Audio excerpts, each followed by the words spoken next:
Good evening, and welcome to this very special presentation commemorating this 55th year of us coming together as a family in celebration of the season and each other.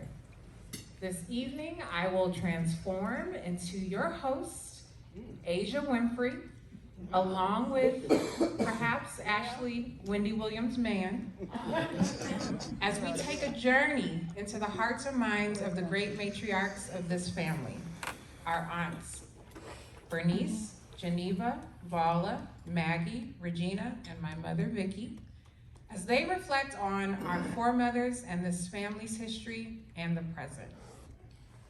So, of course, this year's gathering is extra special, coming off nearly 2 years of separation and uncertainty resulting from the pandemic and all these other changes that have impacted our world. But as Bernice led us with prayer this evening, we have been so blessed and so fortunate in our health to come together and enjoy each other once again. And honestly, y'all look so good tonight. It's been a long time. Let's give ourselves a round of applause. So as we continue on with the thank you train, please also join me in giving a special thanks to our great patrons for the weekend, Jerry and Linda. They put a lot of time and energy in this evening. They've been extremely accommodating hosts, so we certainly thank them. And then I would be remiss if I didn't also thank the cousin committee. Shout out to Ashley Mann, JT Gooden, and Janae Wilson-Key. There's been a lot of thought in trying to put this program together, a lot of work, your table settings and the programs. Ashley did a wonderful job putting that together. And I also want to thank everyone who contributed photos. Special thanks to Vala and Regina, my mother, Vicky. Hopefully you guys had an opportunity to, enjoy a little nostalgia and look at our family over the years. These photos and this slideshow is available on a Google Drive. I'm more than happy to share that with anyone. If you're interested in looking at the photos more closely, just let me know, and I'd be more than happy to share that out with you after this.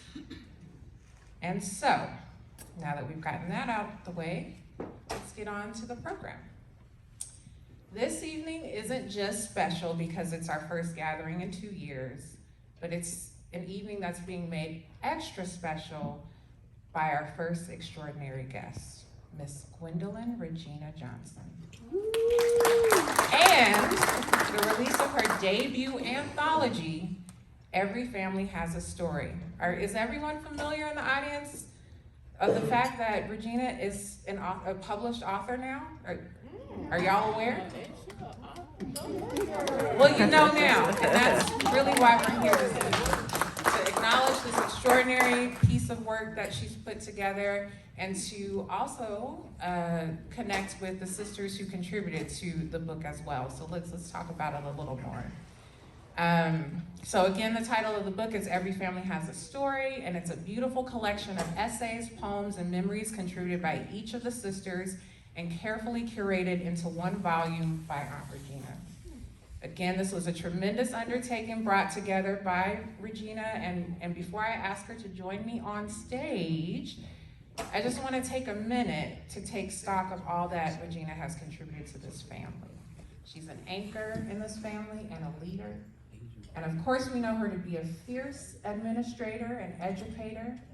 She's educated probably 3/4 of the Bakersfield population, whether it's students, teachers, faculty, in the school districts in Bakersfield, and her impact is felt broadly. And of course, we know one of her great influences is among us tonight, the superintendent at Panama Buena Vista Union School District. Did I say all the words? Mr. Harold Johnson, indeed. Yes. So the legacy is there. The legacy is here in the flesh. But in our family, she is the comic relief with her painfully funny and witty sarcasm.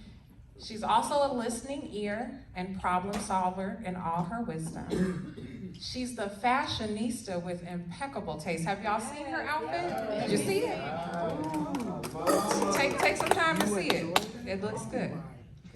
And she is an innovator. And I'm told she basically invented that Pebbles hairstyle. I don't know if you guys saw one of the pictures of Maggie Jo in the slideshow. She has like a ponytail and some pebbles on top. Regina invented that. She started, she was doing hair. That's what I'm told. Regina doesn't look like she remembers that. I don't know if that's the truth. She didn't invent it, she used to do them. She perfected it. Yeah. If she didn't invent it, she perfected it. But the point is, she's long been an innovator in this family and just in general. And so tonight we're gonna talk about her latest invention or innovation and contribution to the family with this Every Family Has a Story book. So please come to the stage, Miss Gwendolyn Regina Boss Lady Johnson.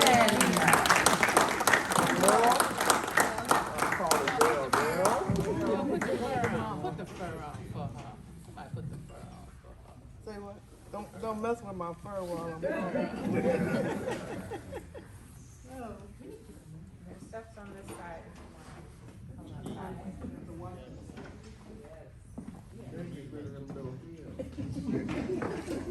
Awesome.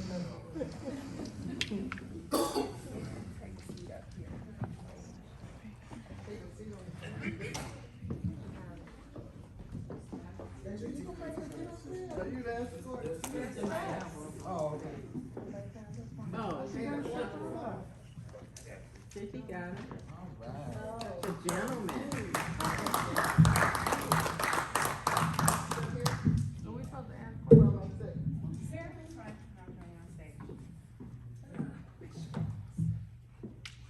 Alright, remember guys, I'm Asia Winfrey, so Visualize. packed. But I need my technology as well.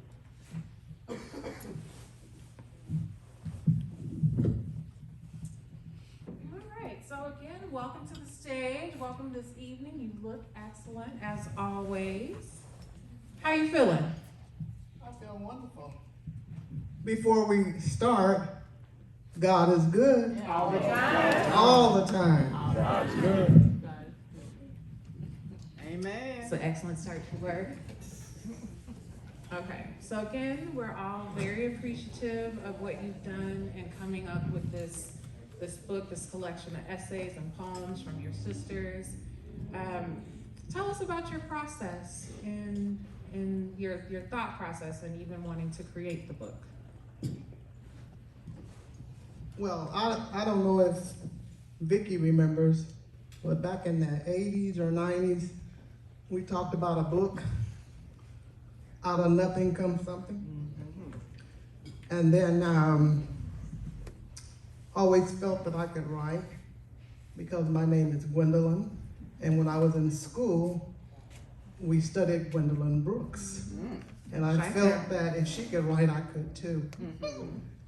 And then when I retired, I had a bucket list of things I wanted to do, and one of the things was to write a book. And through the encouragement of Viola, she'd say, "When you gonna start on that book? When are you gonna start on the book?" So eventually I started, and I thought about writing a book just about myself, and then I said, no, we need to do something to honor our mother. And so the book that I put together is dedicated to our mother, Lily Mae Johnson. That's beautiful. All right. In the process of putting the book together, were there any surprises that you came across or new memories that might have been unlocked, just reviewing the things that were shared? Well, I learned that our mother when she first had children, she was quite young. So the values and discipline that she instilled in Bernice, Geneva, and Melvin were quite different from what Maggie and Viola and myself and Vicky experienced. Because we were talking today, and Bernice said that, well, actually Linda started the conversation about that game you guys had last night, about what would be disrespectful, to call your parent by their name or roll your eyes or talk back. And Bernice and Geneva said they would never talk back to her.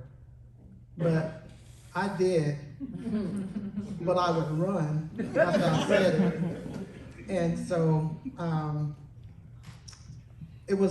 I learned that she had different phases in her life and how she raised us.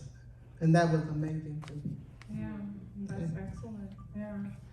Okay, why do you think this family is story worthy?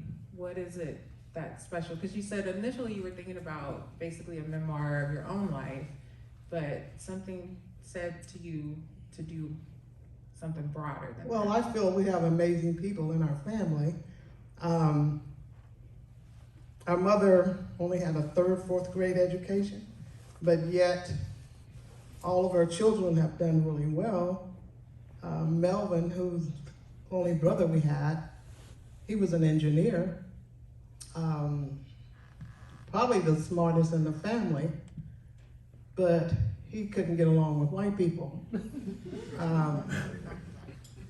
He grew up at went to a black school, and so he didn't understand how to get along with them. He felt that because he was smart, they should respect him, but that's not the reality in life. You can be smart and not achieve much. So That's the word, young people. It's a balance in that. Yeah. yeah, and I feel like Maggie and Viola and I,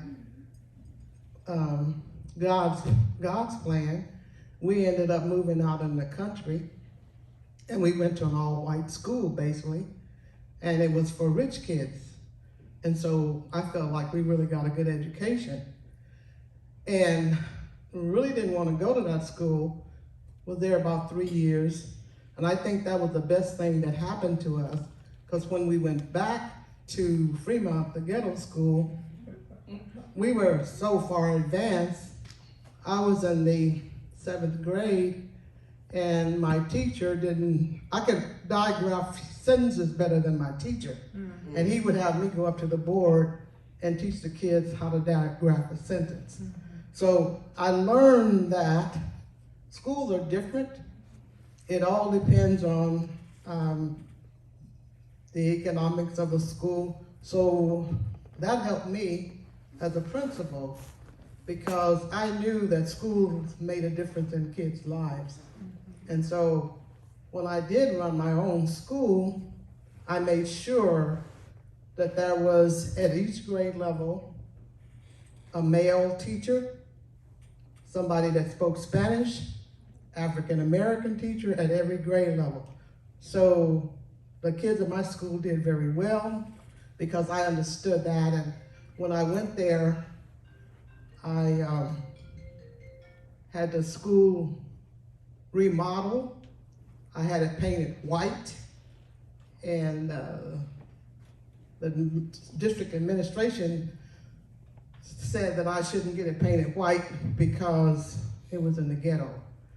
But my kids really appreciated that school, and they loved it because it looked good. Gave it a fresh new look. Mm-hmm. Yeah, Mm-hmm. that makes sense. So I know that it was very important to you to offer the book to each sister in sort of a special presentation, with a special presentation. Mm-hmm. Is that something you'd like to do now? Sure. All right. I wrote the book as a gift to my sisters. So I have a book for each one of my sisters, and what I would like them to do when I call them up,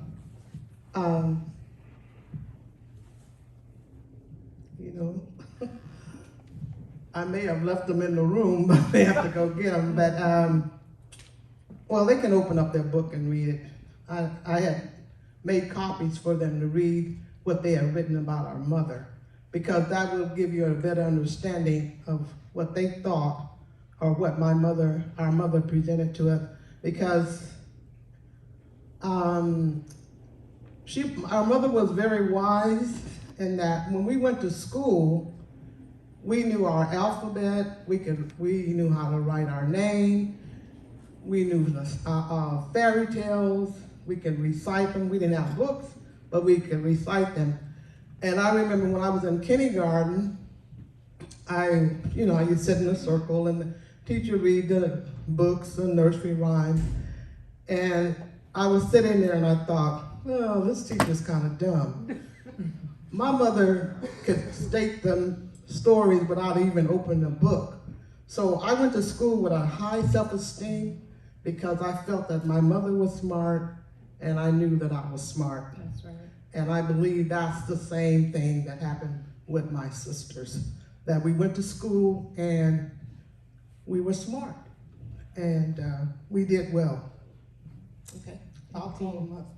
All right. I had ran off copies, but I think I left it on the bed. So, Daryl, you want to help me? Sure. I left that on. Should I go get them? No. Just read it out the book. Okay. So you want any order? We'll start with Bernie's. Bernie's. Yeah. How we gonna do that? JT. Bring Mr. Podium up here.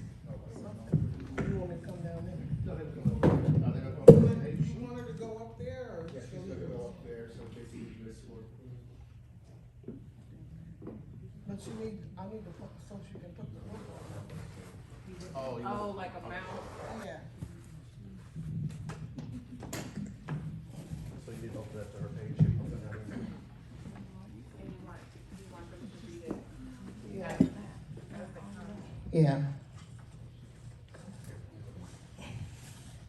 What I did, maybe being a little bit of perfectionist, Maggie was my editor, so if there's any mistakes, you call Maggie. I had a box made for each book, and it's called Every Family Has a Story, and it says, Welcome to Ours. Willingham-Emery-Johnson.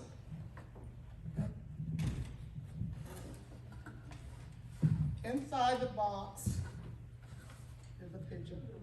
Oh, nice.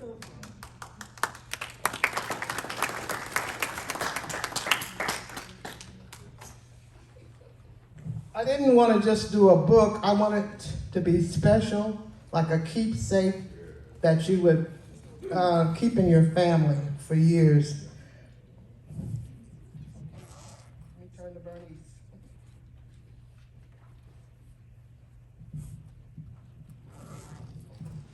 Yeah.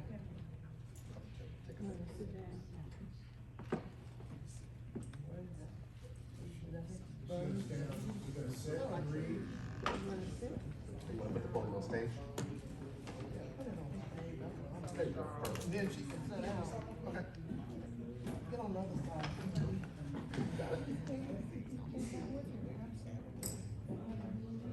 And you're gonna read what you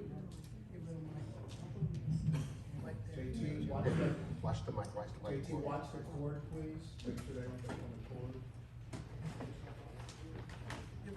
Oh, microphone. This is Barbara. Hold on. Give it a mic. Give it a mic. Don't look at all the pages. They won't be able to hear you. You gotta be with the mic. And this is what Bernice wrote about our mother. Our mother. Our mama, Lily, was called Lily rather than by her older children. This was due to thinking because of her living situation. Our houses were so close together that if you made 2 or 3 steps, you would be at the doorstep of our grandparents, our aunts, our uncles, and everyone called our mom Lily. So no one ever told us differently, so we called her Lily. To us, this was normal. It was no disrespect. Lily taught me a lifelong lesson on the number of days in the months of the year. The verse says, 30 days have September, April, June, and November. All the rest have 31, except February alone, which has 28 and 29 when leap year comes along. Lily, my mother, taught me the timetables of multiplication. She taught me the twos to the 12s. I learned by rote method. As I reminisce, I was in the 4th grade or early 5th grade. The 7th grade and 8th grade teacher asked to send a student to his class to shame the students for not knowing how to divide long divisions. Of course, I worked the problem. My name went out as being the smartest person in school because of Lily's teaching me the timetables. The credit all goes to her.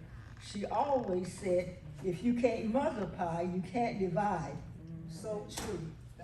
That's it? All right.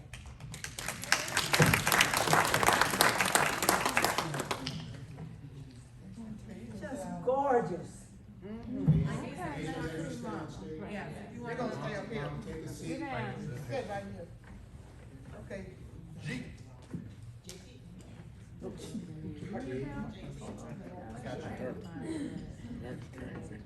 Extra glass.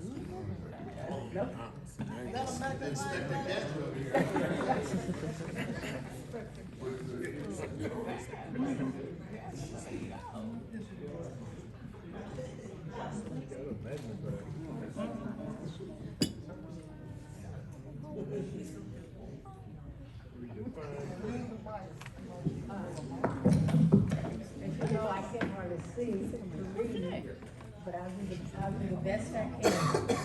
Hold on. Okay. Hold on. Our mother, Willingham-Emery-Johnson. My mother was a complex and sometimes unhappy, unloved, single mother of small children. I didn't realize until later in life that she was only 17 when I was born, and 15 when her oldest daughter, Bernice, was born. My mother had very little book learning, but she had a lot of common sense. She taught her children to work, ethics, good housekeeping, and take care of your children. We were up before dawn on Wednesday, wash clothes, then go to school. While growing up, we had nice Christmas and Easter.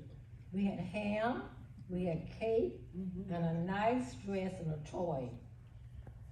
Lily was not a church goer, but she made sure her children went with Aunt Maggie.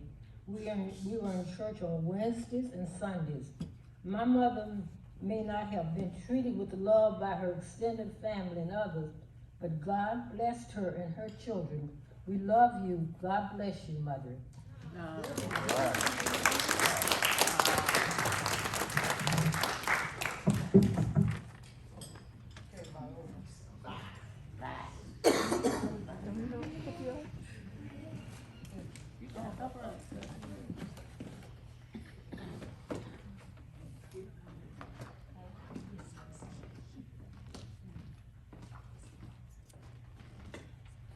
Your page is missing.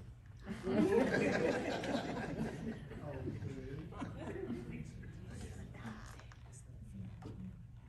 wait you.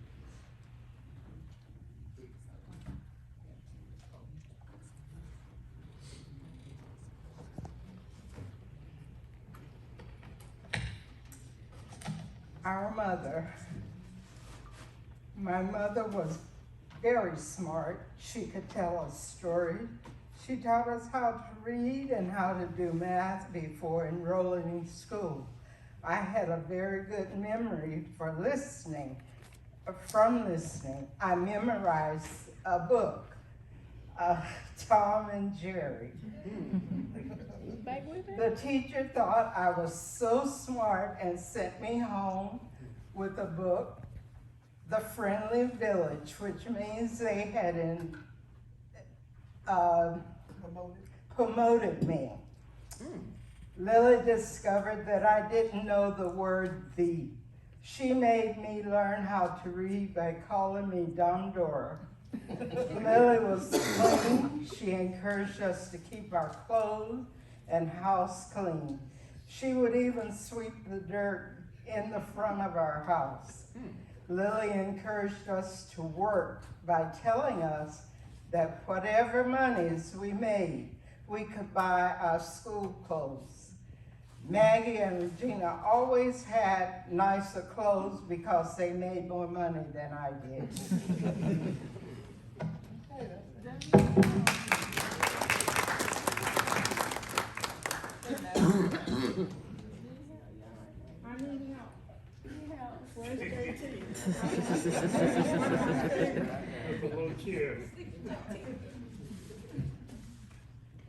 Oh.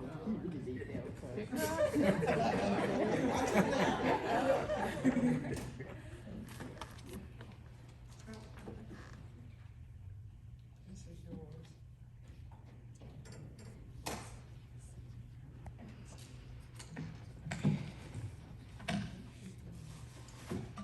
My mother.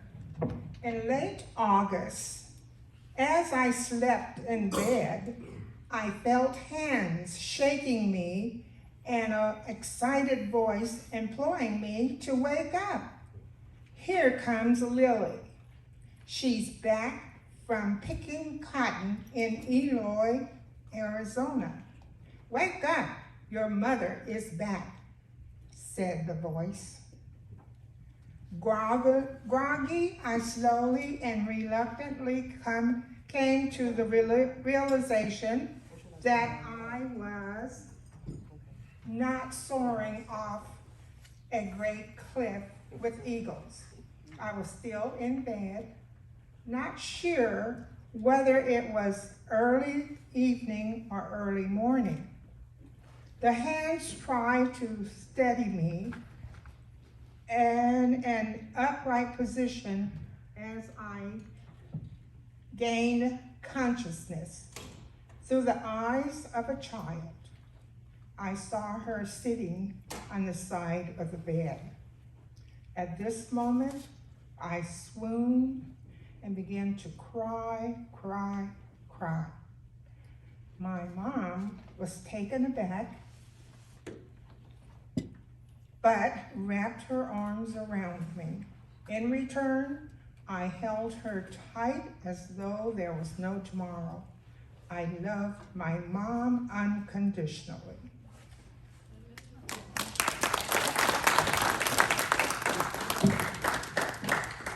I like that picking cotton part. That's what. You need help?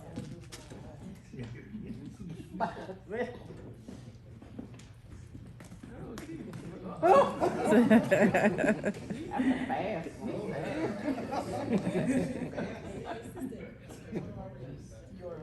What you wrote about Willie. You start here, you got a couple of pages. Oh, I don't read 4 pages. I'll read what you want to read. You don't have to read it all.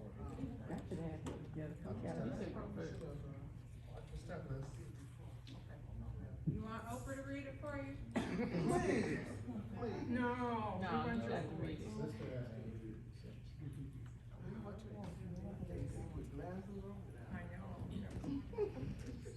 Let me see. Bear with me for a sec.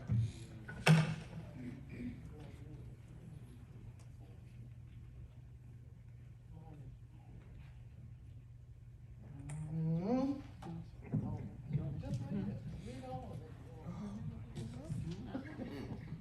Our mother, for me, our mother, Lily Mae Willingham-Emery-Johnson, was the source.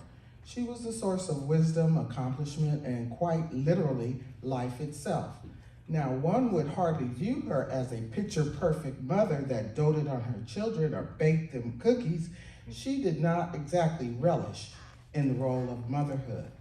As a matter of fact, she was not shy about sharing how much she wished she had not been born, much less had kids. All throughout my childhood, she repeated such bitter truths to me, and yet she raised 6 remarkable daughters and adored son through the harshest of circumstances. By the time I came along, Mama was a month shy of 40 and had lived a full life dominated by hardships.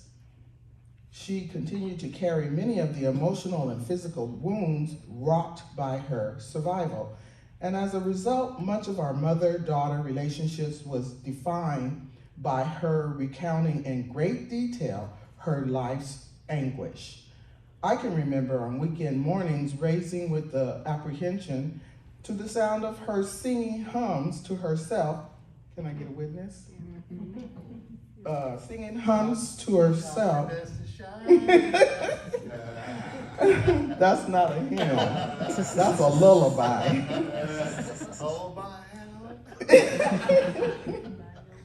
By your baby. The sound of her singing hymns is to herself while quilting, canning, or toying with the piano. I instinctively knew not to say anything to her on these occasions. It meant she was mad about something and not far from fussing and cussing everybody out. Maggie and Regina, teenagers then, knew to get out of Dodge, taking refuge at friends' homes. Our dad, often the source of her ear, also knew to make himself scarce, disappearing into the streets with his wino buddies. So that just left me a captive audience of one, quietly listening as her off-key humming gave way to rants on grievous from 20, 30 years prior. In these moments, her daughter's just like her. In these moments, she was sometimes harsh, sometimes paranoid, often unintentionally funny, and always honest about her rawest inner thoughts. I was spared from her verbal lashing. I can still hear her wearing me out about some flip-flop thongs that I had left at my friend's house, never to be returned. Ask that girl about them thongs. You don't let people take your stuff. You have to take care of your stuff. Act like you got some sense. Through her diatribes, y'all know what I mean. I absorbed a master class worth of insight on history, psychology, humor, morals, manners, self-respect, and good old-fashioned common sense.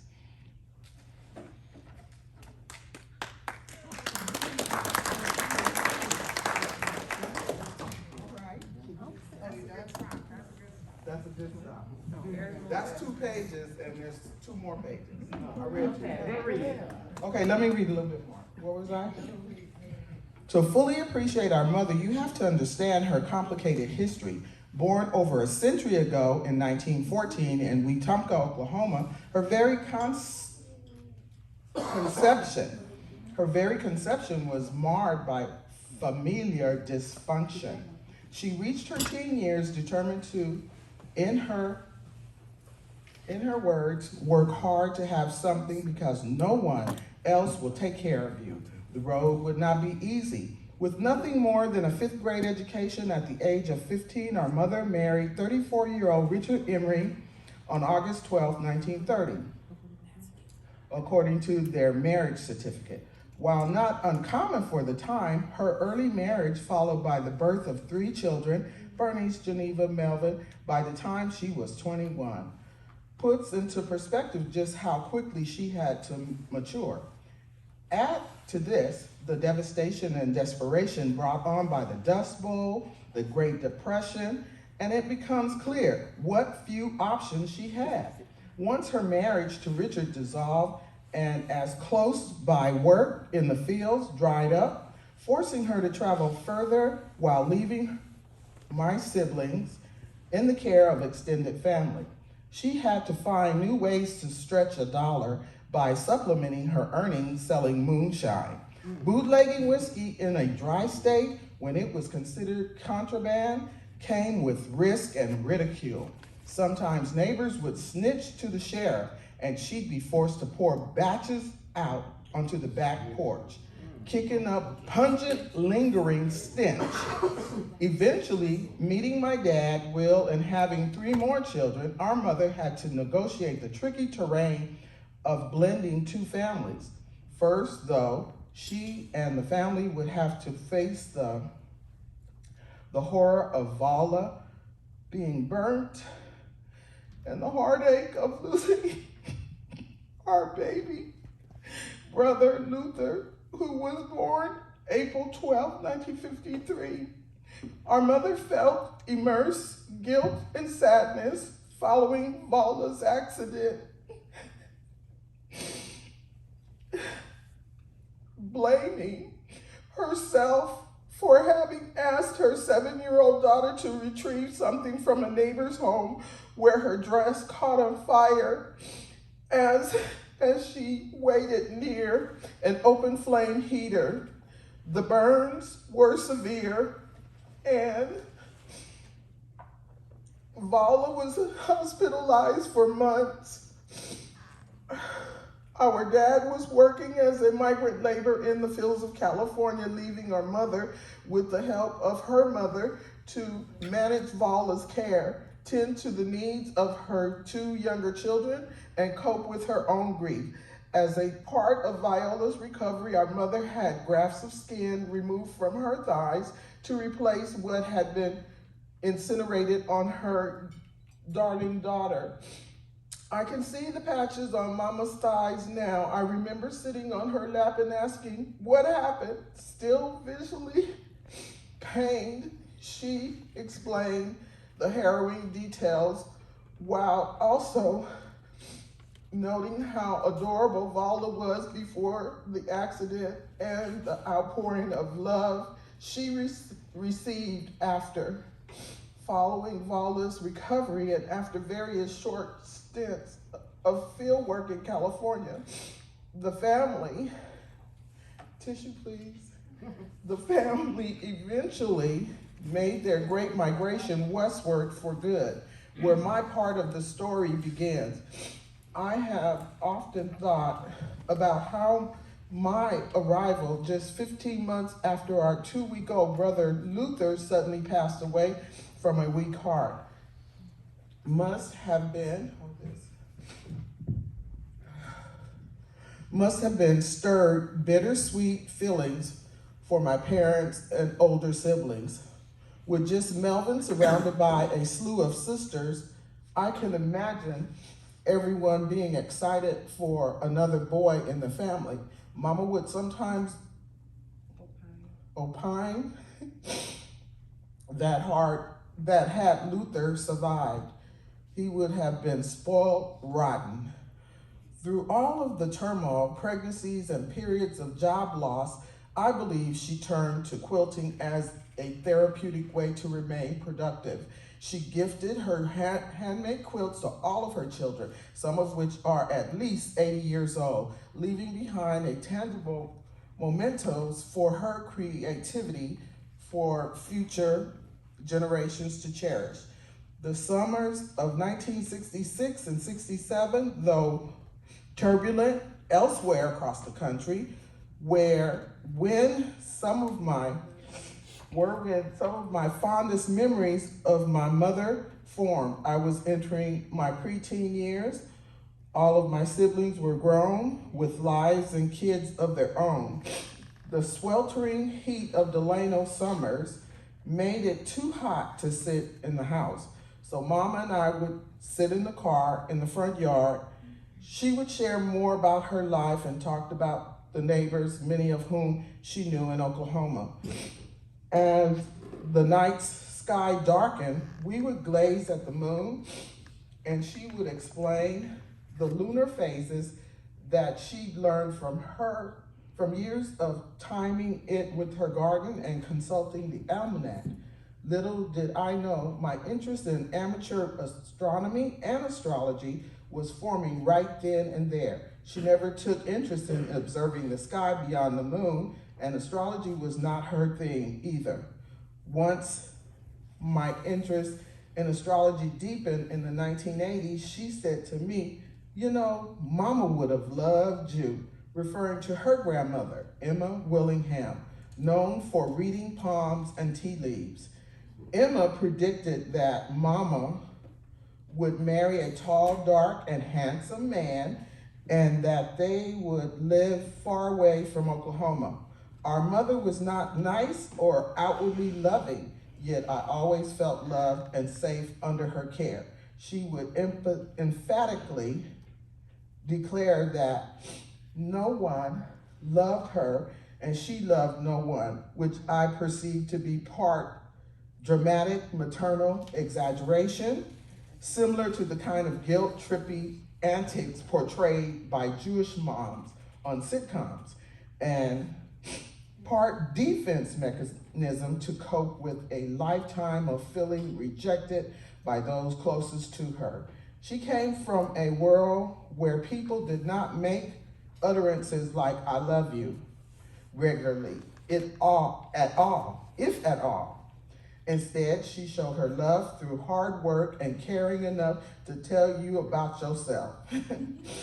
Her often unsolicited, constructive fussing, though harsh at times, came from a genuine desire for those she cared about to be their best selves. What she lacked in tenderness, she made up for in her commitment to providing an orderly foundation held together by hard work and truth.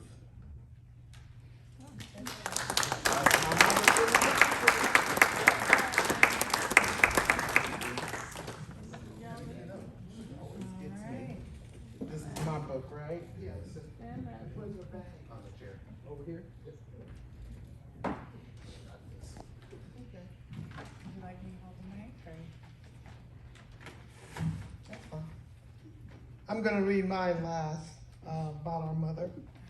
Our mother was an incredibly wise woman who understood that life does not remain the same. I have enclosed a poem, and this was the first poem and only poem I learned from my mother. She would recite it from memory, and it's called The Caterpillar. Brown and furry, caterpillar in a hurry. Take your walk to the shady leaf or stalk. May no toad spy you, may the little birds pass by you. Spin and die to live again a butterfly, by Christina Juina Rosita. This poem taught me that all living things have different cycles or stages in life, and that you may encounter obstacles in your life. And that's what I wrote about my mom. Thank you. And before my sisters go to their seats, they all have a name or a title. Bernice is our sister of godly wisdom. Geneva is the financial genius, tidy. Viola told everyone when we were working on this book, she got all her materials in first because she's the smartest sister. Okay. And Maggie said, well, her qualities, her and Vala was kind of competing, but Maggie is orderly. If you ever deal with Maggie, she has a chart. She has details about everything. Is that true? Okay. And Vicki is our family historian. And these are my sisters. Let's give them a hand. Thank you. That was all very moving, very beautiful. We appreciate you, each and every one of you, matriarchs of our family. So before you take your seats, I just want to take a little time to ask you all. Regina has shared her inspiration and her thought process going into curating this book, but I wanted to turn it to you all and ask some questions about your experience in answering the questions and contributing your essays. So I'll start by asking, Are there any special memories or thoughts that were unlocked in the process of coming up with your essay responses? I thought it was like writing a term paper. I said, oh, damn, I don't want to do this. And I mean, it took forever. And I would write stuff, and then Adrienne, Vicky's daughter, would help me to edit and take out stuff and spell it correctly. But in the end, I thought it was a wonderful experience, and I'm glad that Regina has placed it in a book for posterity. Others? Geneva, I see you shaking your head, which means you really want to answer this question, yes? Any special memories come to mind as a part of this process? She says no in case you couldn't hear her or see her shake her head. All right, ladies, Vala, I have a question for you. So this is our 55th, not quite annual, because unfortunately we did have to take breaks in between. But this is the 55th year of us coming together in this fashion. But it started with you in your home in 1966. What were your expectations or hopes in bringing the family together in this fashion? Well, I can't say that really I thought anything about it. It was just something for us to do, that's all. And I lived in Los Angeles, so I was halfway between Bakersfield and San Diego, so this was a good way for us to all get together. All right, and so the last question that I have, this is something I thought about actually talking to Daryl a couple weeks ago or a few days back. So here we are, the 55th annual family reunion, and we're here in this beautiful space in this hotel. Our humble beginnings started in your home, as I mentioned, but we're not, I guess we're growing and we're sort of changing in different ways, so I'm not sure what's next for the future of these family reunions. And one thing that I think about in particular is the food. There's no monkey bread.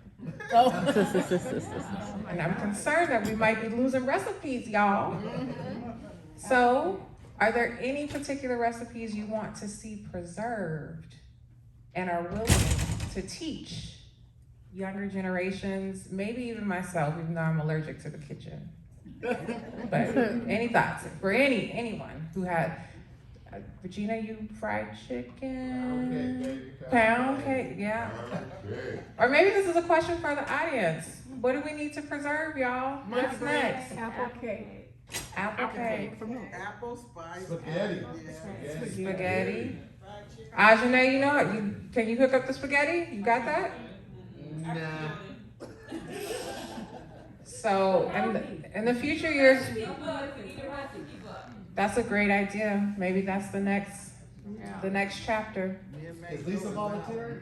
I think I did hear Lisa volunteer to collect recipes. Good idea. But perhaps that's something we can collaborate on as a family. All right, so we have these wonderful matriarchs here up front. Are there any questions from the audience about your TTs and your mothers and your grandmothers? Lisa. I just want to say that this is beautiful. I've looked forward to these reunions every year, and I love being a part of this family. And I just want the young people to recognize your history. This history is your history that you need to carry on, and you need to recognize where you came from. And it's a beautiful thing that you have living people and they can share their experiences with you. So don't lose that, because they're your foundation, and then you just build upon it. So that's all I wanted to say. Thank you, we love having you in this family too. Absolutely. Other questions? Joy, you got a question for the sister? You don't enjoy it in any. thinking. Hold on, let me think about it. No. Did you guys plan on doing a money gift for us? The geriatric millennials would like to participate, please. I mean, are we out of that now, or is this for the? How you put it? You're getting ready for retirement. I was just wondering. Well, if there aren't any other questions or thoughts, I think we can conclude this presentation. Another round of applause for this beautiful work of art, the history that's been collected, the legacy that's here. All right.